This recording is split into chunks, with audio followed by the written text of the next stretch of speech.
plus reporters, 66.9 crore viewers, India's largest news network, News 18 Network.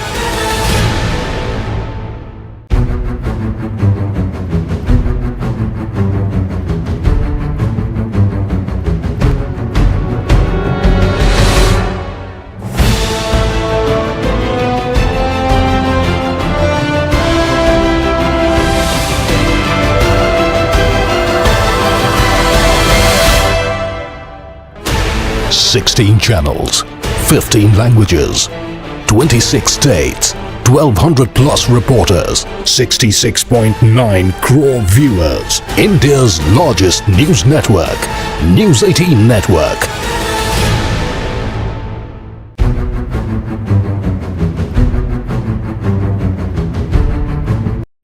आदाब, खास बात महाराष्ट्र कर्नाटक में आपका खैर मकदम। नजर सुर्खियों पर। मुंबई के कस्तूरबा अस्पताल में कोरोना वायरस के 6 मुश्तबा मरीज डॉक्टरों की निगहदाश्त में। अस्पताल इंतजामिया टेस्ट करने से कर रहा है इनकार। टेस्ट के लिए आने वाले कई अफराद का इल्जाम।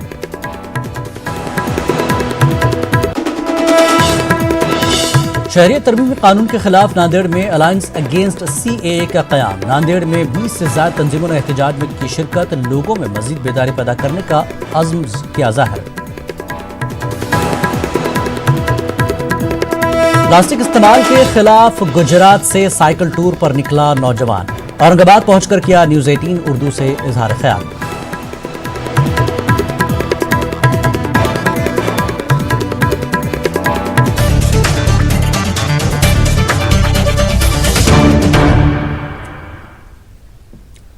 मुंबई में 6 अफराद को कोरोना वायरस के शुबे के तहत निगहदाश्त में रखा गया है। मुंबई के कस्तूरबा अस्पताल में कोरोना वायरस के लिए तश्कील दिए गए खुसूसी वार्ड में 6 अफराद की निगरानी जारी है, जबकि कई अफराद की शिकायत है कि अस्पताल इंतजामिया टेस्ट करने से इनकार कर रहा है।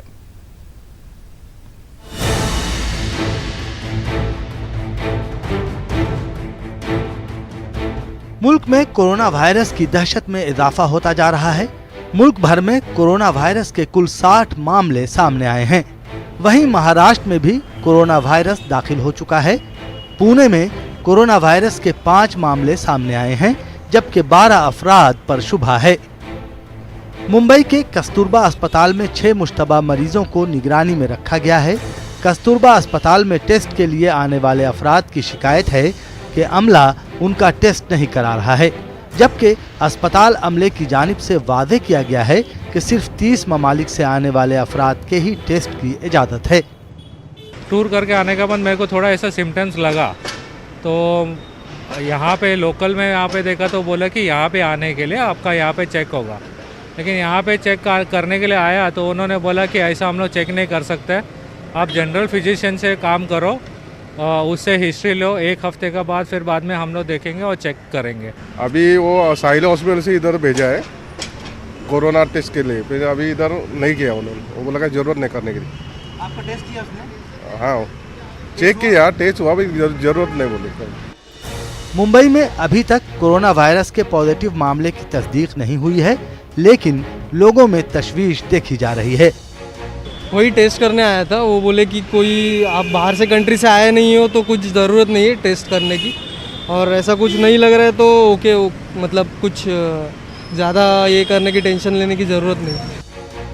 मुंबई समेत महाराष्ट्र भर में कोरोना वायरस की दहशत लोगों में देखी जा रही है। रियासती हुकूमत, इंतजामिया और डॉक्टरों की टीम कोरोना वायरस से न घबराने और एहतियाती तदाबीर को अपनाने का मशवरा दे रही है। न्यूज़ 18 उर्दू के लिए मुंबई से मोहिउद्दीन की रिपोर्ट। वहीं कोरोना वायरस को लेकर औरंगाबाद जिला इंतजामिया भी चौकस हो चुका है। सरकारी अस्पतालों और नीम सरकारी अस्पतालों, क्लिनिक और शोबे हेल्थ से वाबस्ता आला सरकारी अफसरान की मौजूदगी में डिविजनल कमिश्नर ऑफिस में एक हंगामी मीटिंग हुई। इस मीटिंग में कुछ अहम फैसले लिए गए, जिसमें एहतियाती तदाबीर के तहत बड़े इज्तिमात जैसे उर्स, मेले, यात्राएं और तबलीगी इज्तिमा, जिनमें हजारों लाखों अफराद की शिरकत का इम्कान रहता है, उन्हें मनसूख कर दिया गया, जिसके सबब पंढरपुर की यात्रा, औरंगाबाद का तबलीगी इज्तिमा और सैलानी बाबा का उर्स जैसी तकरीबात मनसूख कर दी गई हैं। इसी दौरान एमआईएम के रुकन पार्लिमान इम्तियाज जलील ने अप्रैल में होने वाले म्यूनसिपल कारपोरेशन चुनाव को मनसूख करने का मुतालबा किया।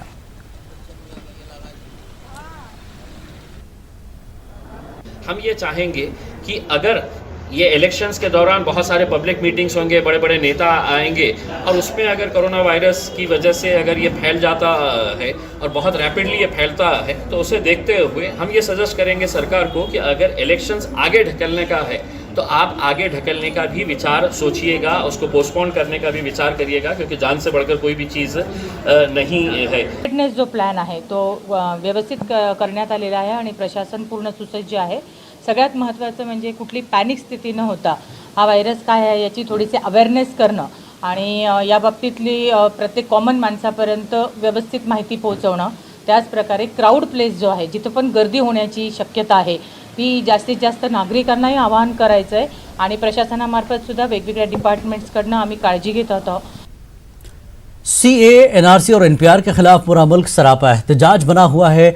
मुस्लिम तंजीमों के अलावा दलित, एससी, एसटी और ओबीसी में शामिल तंजीमें भी खुलकर एहतजाज के लिए सामने आ रही हैं। इन तमाम तंजीमों को एक प्लेटफॉर्म पर लाने के लिए कौमी सतह पर alliance against CAA, NRC and NPR कायम किया गया है।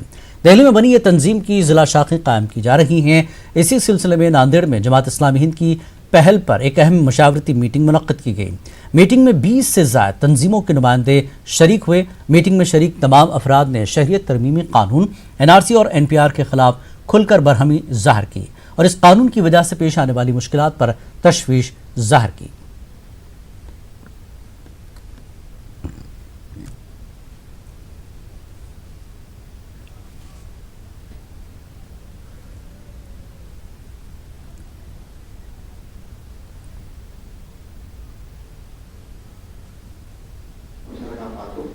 अभी तो शुरू में मुस्लिम समाज रास्ते पर उतर आया है, तो लोगों को ऐसा लग रहा है कि ये मुस्लिम के खिलाफ ही है, लेकिन बहुत सारा आदिवासी बांधव भटका विमुक्त जो बस्तियों पर, पहाड़ियों पर रहता है, उन्हें ये मालूम नहीं है कि ये कानून क्या है, इसमें क्या होने वाला है और इसका नतीजा क्या होने वाला है, उसकी तकलीफ हमें क्या होने वाली है।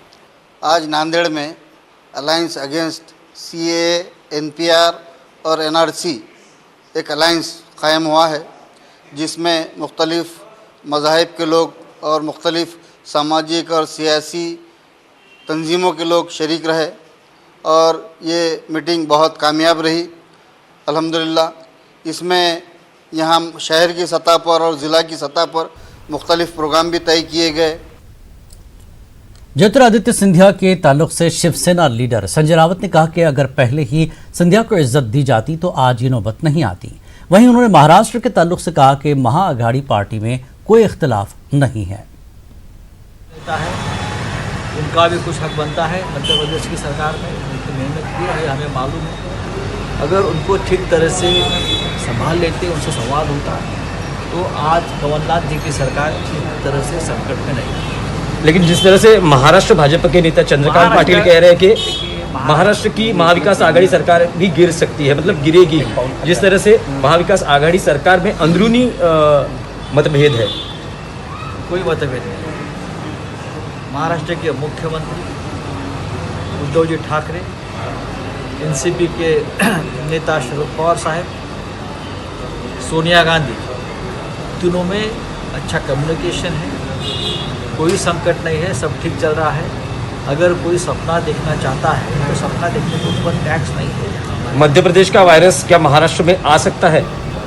महाराष्ट्र में कोई भी वायरस नहीं घुसेगा इस प्रकार, सबको मालूम है।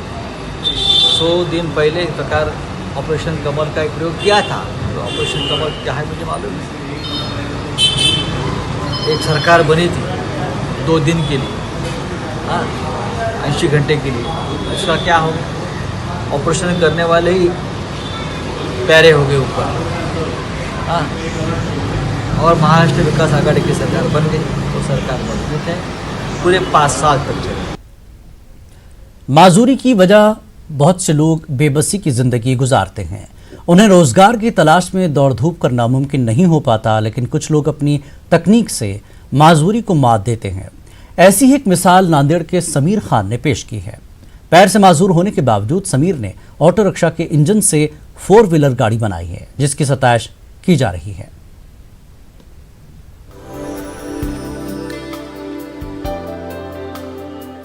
नांदेड़ जिले के नरसी तालुके के रहने वाले समीर खान अहमद खान पठान ने ऑटो के इंजन से 4 पहियों वाली जिप्सी गाड़ी तैयार की है। समीर खान पठान पेशे से मैकेनिक हैं, लेकिन दोनों पैरों से माजूर भी हैं। इन्हें 4 पहियों वाली गाड़ी चलाने का शौक है, लेकिन पैरों से माजूर होने की वजह से 4 पहिया गाड़ी नहीं चला सकते थे। लेकिन कहते हैं ना कि जहां चाह हो वहां राह होती है। समीर खान पठान ने भी अपनी इसी चाह में एक नई गाड़ी इजाद कर ली। ये 3 व्हीलर का इंजन लगा के 4 व्हीलर गाड़ी बनाए। जिसको पैर नहीं है उन्हें ये गाड़ी चला सकना, ये वजह से बनाने वाली गाड़ी है। हाथ में क्लच है, गियर है, ब्रेक है।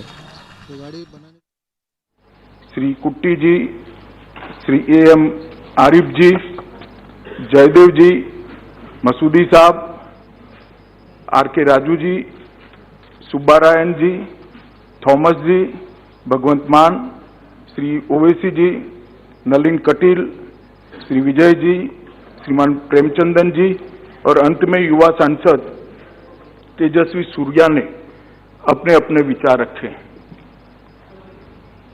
बाय एंड लार्ज सदन के सभी सदस्यों ने ये दुर्भाग्यपूर्ण रायट्स के लिए जानकारी भी जानना चाहिए। सबने अपने अपने तरीके से अपने अपने शब्दों में इसके लिए दुख भी व्यक्त किया है, चिंता भी व्यक्त की है और आगे क्या होगा इसकी जानकारी भी सबसे वक्तव्य से कॉमन निकल कर आ रही है। कहीं कहीं राजनीतिक रंग देने का भी प्रयास हुआ है और कहीं कहीं एक जाति एक धर्म विशेष के लिए भी चिंता व्यक्त की गई है। परंतु सबसे पहले मैं महान सदन के सामने इस राइट के अंदर जिन लोगों की जान गई है वो सबके लिए हृदय की गहराइयों से दुख व्यक्त करता हूं। उनके प्रति श्रद्धांजलि का भाव सदन के सामने रखना चाहता हूं। जो मारे गए हैं उनके परिवारों के प्रति भी मैं संवेदना व्यक्त करना चाहता हूं और जिनका शरीर का नुकसान हुआ है, घायल हुए हैं, जिनकी डैमेज हुई है, ये सभी के प्रति मैं आश्वासन व्यक्त करना चाहता हूं।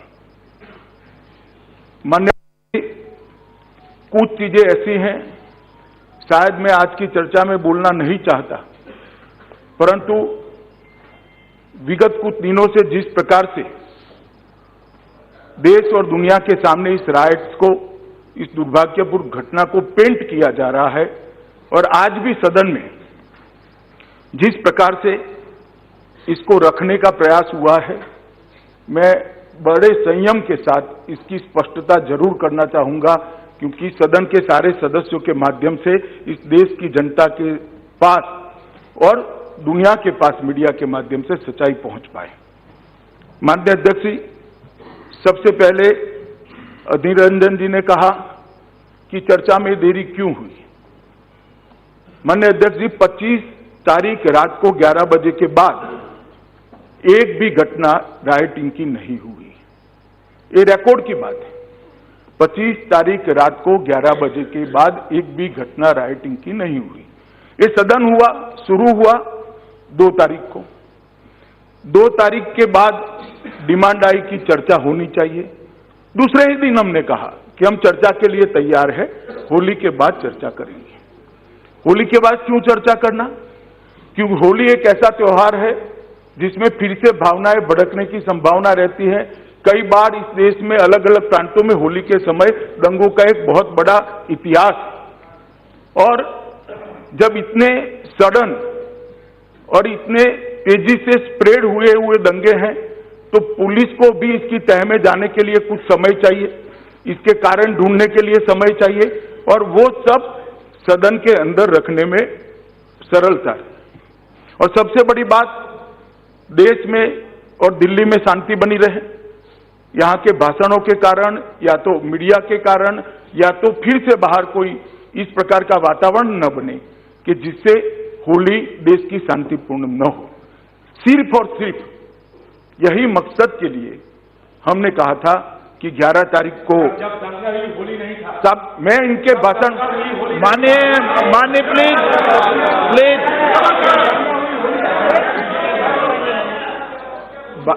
मैं अधीर रंजन जी को ये कहना चाहता हूं, होली के कारण दंगा हुआ ऐसा नहीं कहता मैं। चर्चा क्यों? अरे सुनिए तो भाई, एक अध्यक्ष जी ये तो ठीक नहीं है, हम कभी खड़े नहीं। Please Adhir Ranjan ji please.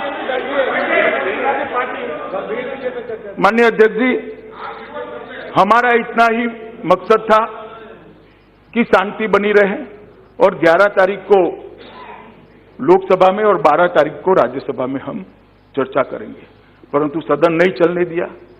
ठीक है, खैर अपनी अपनी पार्टी का एक अपना अपना स्टैंड होता है। सदन चलने नहीं की ये बात सही है भाई साहब। माने प्लीज माने प्लीज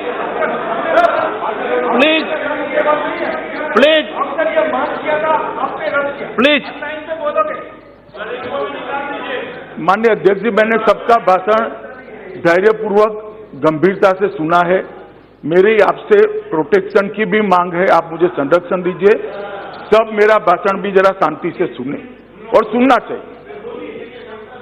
माननीय अध्यक्ष जी, इसी के तहत आज अभी ये चर्चा हो रही है। अभी मैं सदन के सामने आया हूं, अधीर रंजन जी ने शुरू किया कि खून की होली अभी भी चल रही है। मैंने पहले ही स्पष्ट कर दिया कि 25 तारीख की रात को 11 बजे के बाद एक भी कम्युनल राइट की घटना नहीं। अरे माननीय सदस्य,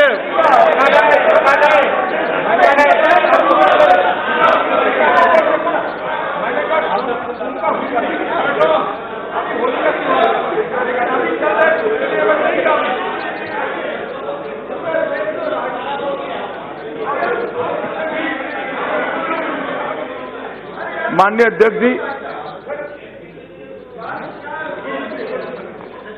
अध्यक्ष जी, काफी सारे सदस्यों ने एक सवाल उठाया कि दिल्ली पुलिस क्या कर रही थी। मैं थोड़ी वास्तविकता इस सदन के सामने रखना चाहता हूं। विपक्ष का यह दायित्व है इस सदन के अंदर कि सत्ता पक्ष और सत्ता पक्ष के अधीन विभागों की कड़ी आलोचना करे, कड़ी निगरानी रखे और कहीं गलती होती है तो उसको सदन में भी उठाए, सदन के बाहर भी उठाए। मैं ये अधिकार से कोई आपत्ति नहीं करता, परंतु जब दंगों की बात हो, पुलिस मैदान में जूझ रही हो, पुलिस प्रयास कर रही हो और पुलिस को आगे पर भी इसका इन्वेस्टिगेशन कर ढंग से चीजों को, सत्य को कोर्ट के सामने रखना है, उस वक्त हमने वास्तविकता को समझना चाहिए। मैं आज यहां खड़ा हुआ हूं तब सवाल करे कि पुलिस क्या कर रही थी। माननीय अध्यक्ष जी, दिल्ली की जनसंख्या 1.70 करोड़ है, 1.70 करोड़, और जहां दंगा हुआ वहां की आबादी 20 लाख। पुलिस का सबसे बड़ा काम था और मैं इसके लिए दिल्ली पुलिस को प्रशंसा भी करना चाहता हूं और शाबाशी भी देना चाहता हूं कि सुनिए ना, वो मेरी बात तो समाप्त होने दीजिए। मेरी बात तो, आप थे नहीं जब मैंने दुख व्यक्त किया, आप नहीं थे, क्योंकि मान्यवर ये 20 लाख लोगों के बीच में जो दंगा हो रहा था, इसको दिल्ली में स्प्रेड नहीं होने देना ये बहुत बड़ी जिम्मेदारी थी और मैं मानता हूं कि इसको बहुत अच्छे तरीके से दिल्ली पुलिस ने निभाया है। मैं 20 लाख लोगों पर भी बाद में आता हूं कि क्यों हुआ, कैसे हुआ और क्या तकलीफ थी, सारी बातों को बताऊंगा। परंतु ये हिंसा मान्यवर दिल्ली के 4% क्षेत्र और 13% आबादी तक सीमित रखने का काम दिल्ली पुलिस ने किया है। दिल्ली में कुल 203 पुलिस थाने हैं, उसमें से 12 थानों में हिंसा रुकी रही और भड़काने का प्रयास तो सब जगह हुआ था, परंतु ये 12 स्थानों तक हिंसा रुकी रही। मैं मानता हूं मान्यवर कि ये सबसे पहली जिम्मेदारी दिल्ली पुलिस के सर पर थी कि हिंसा को रोकना। दूसरा, समय सारणी। मान्यवर लगभग 24 फरवरी 2020 को 2 बजे के आसपास पहली सूचना प्राप्त हुई 24 तारीख को, और अंतिम सूचना प्राप्त हुई है 25 फरवरी रात को 11 बजे। ज्यादा से ज्यादा 36 घंटे तक ये राइट्स चले हैं। ओवैसी साहब फिर से खड़े होंगे कि मैं शाबाशी दे रहा हूं। मैं शाबाशी नहीं दे रहा हूं, एक दूसरा पक्ष रख रहा हूं ओवैसी साहब कि इसको 36 घंटे में समेटने का काम दिल्ली पुलिस ने किया है और बहुत बड़ी स्प्रेड की संभावनाओं को जीरो करा है। मान्यवर ये स्वीकारना पड़ेगा, ये मान्यवर स्वीकारना पड़ेगा। कुछ लोगों ने कहा माननीय प्लीज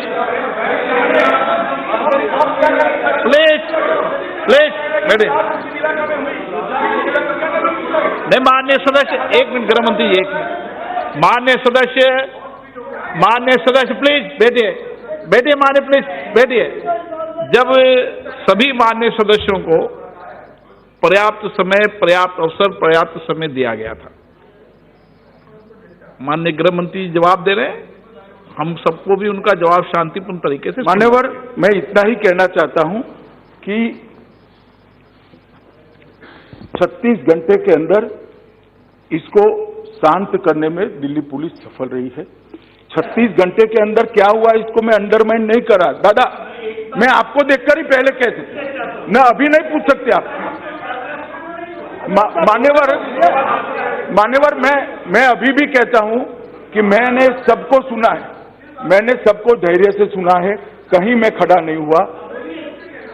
सत्ताधारी पक्ष के सदस्य कुछ टोका टोकी करते थे तो भी मैंने रोका है। कृपया आप मुझे सुनिए, गंभीर चर्चा है। नो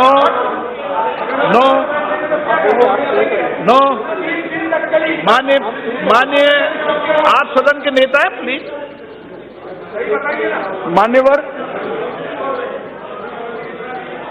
मान्यवर श्रीमान सौगत राय जी ने और काफी सारे सदस्यों ने मेरे बारे में भी सवाल उठाए।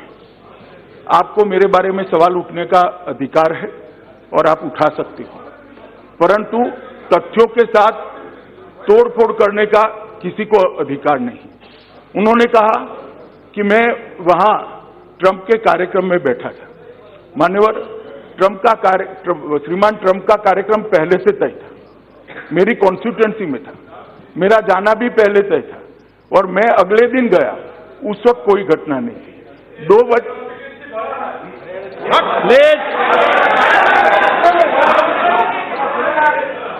और मान्यवर मैं यहां पर 6:30 बजे आ गया। उन्होंने कहा कि ताजमहल गए, मैं कोई ताजमहल नहीं गया। दादा सुनिए ना, काफी सारे लोग बोले, मैं सीधा यहां आया हूं। उसके बाद दूसरे दिन राष्ट्रपति भवन पर श्रीमान ट्रंप की अगवानी हुई, मैं नहीं गया था। दोपहर को लंच हुआ, मैं नहीं गया। रात को डिनर हुआ, नहीं गया। डिनर में भी नहीं गया हूं, आप रिकॉर्ड चेक कर सकते हो दादा। पूरा समय मैं दिल्ली पुलिस के साथ बैठकर ये कैसे आगे न फैले और कैसे कंट्रोल हो इसकी सतर्कता। मान्यवर 24 तारीख की शाम को 7 बजे ही तो 2 बार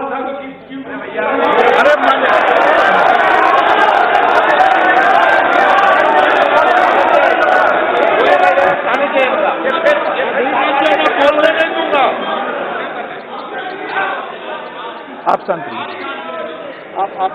मान्यवर 24 तारीख की शाम को 7 बजे, 25 की सुबह 8 बजे, 25 की दोपहर सर्वदलीय बैठक के अंदर जिसमें कांग्रेस आप पार्टी सब थे, 25 की शाम को 6:30 बजे तक ये सारी रिव्यू मीटिंग मेरी अध्यक्षता में हुई।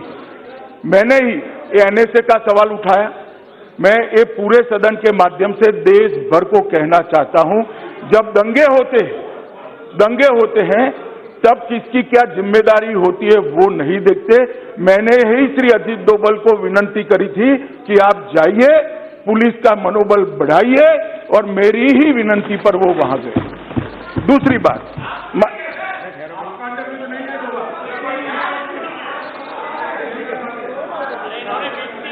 मान्यवर, मैं क्यों नहीं गया? इसलिए नहीं गया कि मेरे जाने से पुलिस मेरे पीछे लगती। पुलिस का काम उस वक्त दंगे को शांत करना था। मान्यवर, मैं आज इतना ही कहना चाहता हूं कि तुरंत ही स्पेशल सीपी अपॉइंट करे गए। सारी 26 तारीख को भी व्यवस्था करी, 27 को भी करी और 25 तारीख रात से पूरी चीज कंट्रोल में आना शुरू हुई। इमीडिएट इसका इन्वेस्टिगेशन चालू हुआ है और आगे की कार्यवाही शुरू हुई है। दंगे इतने जल्दी इतने कैसे फैल गए, ये बात सही है। 50 से ज्यादा लोगों की जान गई है, हजारों करोड़ का नुकसान हुआ है। ये कोई छोटी चीज नहीं है। दंगे क्यों फैल गए? मान्यवर, हमें पूर्वोत्तर दिल्ली जो है, नॉर्थ ईस्ट दिल्ली है, इसकी जियोग्राफिकल सिचुएशन को भी समझना पड़ेगा, इसकी भौगोलिक विषमता को भी समझना पड़ेगा। ये टोटल 61 वर्ग किलोमीटर का क्षेत्र है। भारत का सबसे घनी आबादी वाला एरिया है। एकदम संकरी गलियां हैं जहां पर पुलिस की वैन, फायर ब्रिगेड, पुलिस का दुपहिया व्हीकल भी नहीं जा सकता। इस प्रकार की संकरी गलियां है। सबसे ज्यादा दिल्ली में मिली जुली आबादी दोनों कम्युनिटी की उत्तर पूर्व में है और यहां पर दंगों का पूरा पुराना इतिहास है। मान्यवर, आपराधिक तत्वों का भी वहां पर काफी समय से एक पुराना इतिहास रहा है और ये यूपी की बॉर्डर से भी सटा हुआ क्षेत्र है। मैं यूपी की बॉर्डर और बाकी बातों पर बाद में आऊंगा, परंतु मान्यवर, मैं इतना ही कहना चाहता हूं कि इन्होंने कहा सीआरपीएफ भेजनी चाहिए थी, हजारों की संख्या भेजनी चाहिए थी। कोई सदस्य सुझाव कर सकता है क्योंकि उनके पास शायद इंफॉर्मेशन न हो। मेरा भी दायित्व है कि पूरी इंफॉर्मेशन से मैं उनको अवगत कराऊं, इसलिए मैं सारी चीजों को कह रहा हूं।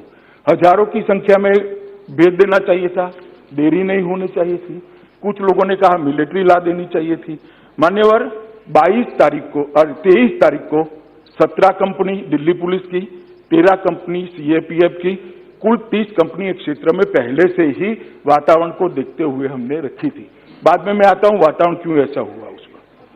24 तारीख को टोटल 30 के प्लस और 40 कंपनियां भेजी, 25 तारीख को और 50 कंपनी भेजी और 26, 27, 28, 29 से टोटल 80 से ज्यादा कंपनियां वहां पर तैनात है, आज तक तैनात है। स्ट्राइकिंग फोर्स भी बनाए गए हैं, वृद्ध साधन के भी स्ट्राइकिंग फोर्स बनाए गए हैं, वाटर कैनन के भी स्ट्राइकिंग फोर्स बनाए गए हैं और मुस्तैदी से गुनहगारों को पकड़ने की भी व्यवस्था शुरू कर दी गई है। मान्यवर, कुछ सदस्यों ने सवाल उठाए कि एफआईआर हुआ या नहीं हुआ, क्या करी है, कितने पकड़े गए। मान्यवर, 25 तारीख की रात से 26 एक एहतियात के तौर पर हमने दंगा और न भड़के इसके लिए राह देखी। 27 तारीख से आज तक 700 से ज्यादा प्राथमिकी दर्ज की गई है, 700 एफआईआर हमने दर्ज की। ओवैसी साहब कह रहे थे कि जैसे एक ही कम्युनिटी के लोगों पर संकट है, मगर ये दोनों कम्युनिटी के लोगों पर है और ऐसे मुझे लगता है सदन में भाषण नहीं करना चाहिए। टोटल 2647 लोग, 2647, अब ये कह रहे थे 1100 एक कम्युनिटी के पकड़े गए, तो 2647 लोग हिरासत में लिए गए हैं या अरेस्ट किए गए हैं। सीसीटीवी और वीडियो फुटेज का डिटेल 25 से ज्यादा कंप्यूटरों पर एनालिसिस हो रहा है।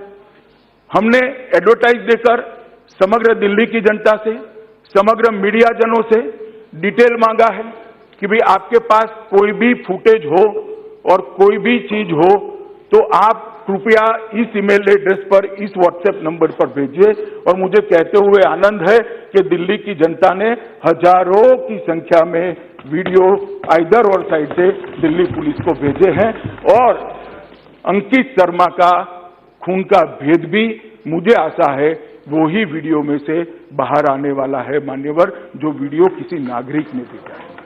ये कह रहे हैं क्या किया, इसलिए मैं कह रहा हूं फेस आइडेंटिफिकेशन सॉफ्टवेयर के द्वारा ये सारे फेस को पहचानने की प्रक्रिया चालू कर दी। ओवैसी साहब ने यह भी कंसर्न व्यक्त करा, हालांकि एक ही कम्युनिटी के लिए किया, कि निर्दोष न पकड़े जाए। ओवैसी साहब, ये सॉफ्टवेयर है वो धर्म नहीं देखता है, वो सॉफ्टवेयर है, वो कपड़े नहीं देखता है, वो सिर्फ और सिर्फ चेहरा और कृत्य देखता है और चेहरा और कृत्य देखकर उसको पकड़ाएगा। 1100 से ज्यादा मान्यवर वो सॉफ्टवेयर के अंदर हमने वोटर आईडी कार्ड का डेटा डाला है, ड्राइविंग लाइसेंस का डेटा डाला है और भी सरकारी डेटा जो था वो सारा अंदर डालने का काम किया है। इससे 1100 से ज्यादा लोग आइडेंटिफाई हो चुके हैं और मैं इसमें बताना चाहता हूं 300 से ज्यादा लोग यूपी से आकर यहां दंगा करने के लिए आए थे।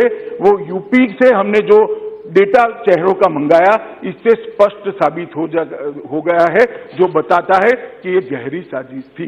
क्योंकि अब मुझे बोलने दो ना। और 24 तारीख को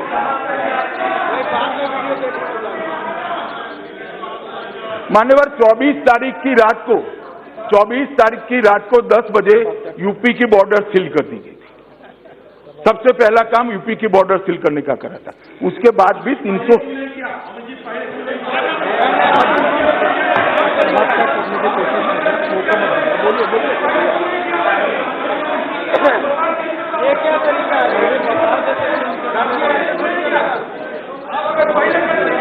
आप वकील मत बनो इनके। मानिए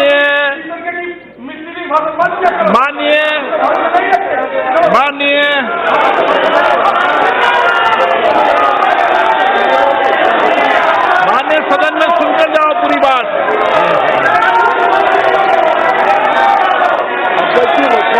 रिकॉर्ड पे बोलिए, बारे चट्टी शुरू से पहले रिकॉर्ड पे बोलिए, हाँ बोलिए। मान्यवर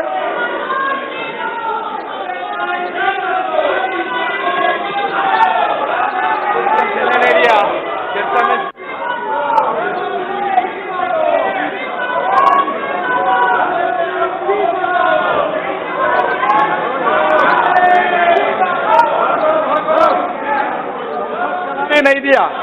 They did not allow the house to function on the same issue, and now Honorable Home Minister is replying. They are walking out. They do not want to listen because they do not have the courage to listen. What is the fact and how it was controlled? This is the hypocrisy of the Congress party. मैं माननीय सदस्य को आग्रह करूंगा कि आप जिस विषय पर चर्चा मांग रहे थे उसमें माननीय गृह मंत्री जवाब दे रहे हैं। आप सदन में पूरी बात को सुनकर जाएं। माननीय गृह मंत्री जी।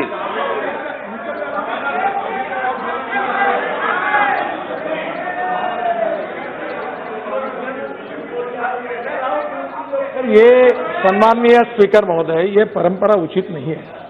इतने संवेदनशील विषय पर चर्चा मांगना, चर्चा के समय अपने मुद्दों को ठीक प्रकार से कहते हुए जो सरकार को कोसना है वो सब बातें कहना वो उनका अधिकार है।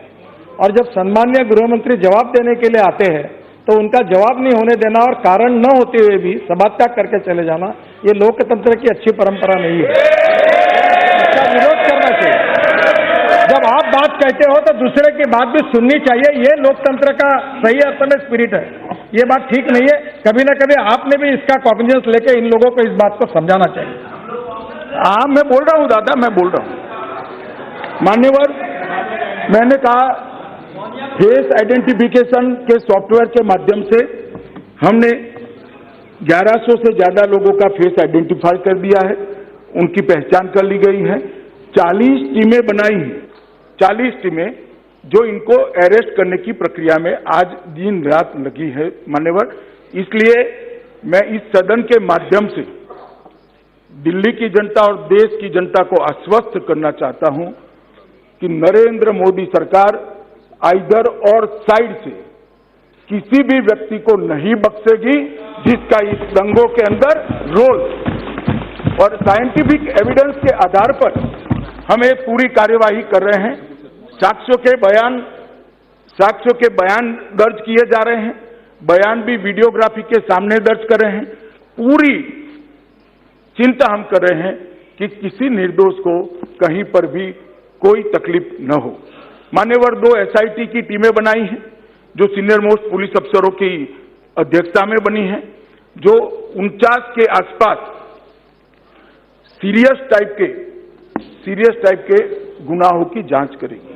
मान्यवर 49 आर्म्स एक्ट के केसेस हमने रजिस्टर्ड किए हैं, 49 से ज्यादा, और लगभग 152 आर्म्स भी इतने कम समय में रिकवर करे हैं जो दंगे के अंदर उपयोग में आए। मान्यवर, इन्होंने कहा शांति समिति की मीटिंगें बुलानी चाहिए, शांति समिति का गठन होना चाहिए। शांति समिति का मीटिंग 25 तारीख को शाम को 4 बजे से हमने शुरू कर दिया था और अब तक 650 से ज्यादा शांति समिति की मीटिंग तीनों हिंदू, सिख, मुसलमान, पारसी, ईसाई सभी कम्युनिटी के लोगों की हम कर चुके हैं। ये 40 टीमों का जो गठन किया है मान्यवर, इसके अलावे एक हमने कॉन्स्पिरेसी का भी केस दर्ज किया है, क्योंकि इतने कम समय में इतने दंगे स्प्रेड होना वो तभी संभव है जब कोई पूर्व नियोजित षड्यंत्र हो। इसकी संभावनाओं को जांच करने के लिए हमने कॉन्स्पिरेसी का भी केस दर्ज किया है मान्यवर, इस पर मैं बाद में आऊंगा। मान्यवर, हमने दिल्ली के अंदर फरवरी के बाद, जनवरी के बाद कितनी राशि हवाला से आई है, बाहर से आई है, ऐसी कामों में लिप्त संस्थाओं की ओर से आई है, इसका पूरा इंफॉर्मेशन हमने सरकारी एजेंसियों के साथ खंगाला है। हम नतीजे पर भी पहुंचे हैं, मगर क्योंकि अभी प्रीमेच्योर है, मैं सदन के सामने इतना कहना नहीं चाहता, परंतु इतना कहना चाहता हूं कि इनमें से 3 लोग जो दिल्ली दंगों का फाइनेंस करने वाले थे, उनको दिल्ली पुलिस ने अरेस्ट कर चुका है और उनके पास से जो इंफॉर्मेशन आएगी वो उसकी जांच आगे जाएगी। मान्यवर, आईएस से जुड़े हुए 2 व्यक्तियों की गिरफ्तारी करी है, एक को हिरासत में लिया है, जो सोशल मीडिया के माध्यम से विदेश से आए हुए फुटेजों को गलत तरीके से लोगों के बीच में ले जाते थे और दंगों से जुड़े 10 महत्वपूर्ण मामले हैं, उसको एक वरिष्ठ अधिकारियों की और टीम बनाकर मान्यवर हम जांच कर रहे हैं। मैं फिर से एक बार सदन के सभी सदस्यों को और सदन के माध्यम से दिल्ली की जनता को विशेषकर और देश की जनता को कहना चाहता हूं कि जिन्होंने भी दंगा करने की हिमाकत की है वो कानून की गिरफ्त से इधर उधर 1 इंच भी भाग नहीं पाएंगे। आज मैं सदन के सामने कहना चाहता हूं मान्यवर, सारी जांच जो हो रही वो सारी जांच वैज्ञानिक आधारों पर हो रही, कोई हियरसे पर नहीं कर रही। हमने पूरी चिंता करी और मैं खुद मीटिंग के अंदर रिव्यू करे हैं पूरी जांच की प्रक्रिया का, कहीं पर भी किसी निर्दोष को लिया न जाए। हो सकता है पूछताछ के लिए किसी को बुलाए, मगर जहां तक अरेस्ट का सवाल है, अरेस्ट उसी की होगी जिसके खिलाफ स्टॉन्च सबूत होंगे, पुख्ता सबूत होंगे और वो सबूत पुलिस पहले जांचेगी, सीनियर अफसर जांचेगा, तभी जाकर करेंगे। इसलिए ओवैसी साहब को चिंता करने की जरूरत नहीं है। मान्यवर, मैं ये दंगों के पृष्ठभूमि में भी जरूर जानना चाहूंगा। मान्यवर, ये दंगों की पृष्ठभूमि क्या है? जब से इस सदन ने, और ये सदन कोई एक पार्टी का नहीं है मान्यवर, कोई एक दल का नहीं है, सभी दल के लोग बैठते हैं और हमने आंध्र के विभाजन की तरह ये बिल पास नहीं किया था, दरवाजा बंद कर कर, टिंगा टोली कर कर सांसदों को बाहर फेंक देकर, इस प्रकार से हमने ये बिल पास नहीं किया था। हमने पूरी लोकतांत्रिक तरीके से चर्चा कर कर धैर्यपूर्वक मैंने सबको सुना है, जिनको सुना है इसके जवाब भी दिया है और उसके बाद मतदान कर कर इस महान संस्था के दोनों सदनों ने सीएए के बिल को पारित किया। अब सीएए के बिल को लेकर इस सदन में पूरी स्पष्टता होगी। पूरे देश भर के अंदर गुमराह करने का प्रयास करना, युवाओं को गुमराह करे, माइनॉरिटी को गुमराह करे कि माइनॉरिटी की नागरिकता चली जाएगी। अरे भाई, कौन सा क्लॉज है सीए का? मुझे बताइए जरा, आज भी बताइए कौन सा क्लॉज है जो किसी की भी नागरिकता, मुसलमान छोड़ दीजिए, किसी की भी नागरिकता लेने का किस क्लॉज से हमें शक्ति प्राप्त होता है? सीए के अंदर नागरिकता लेने का कोई प्रावधान है ही नहीं।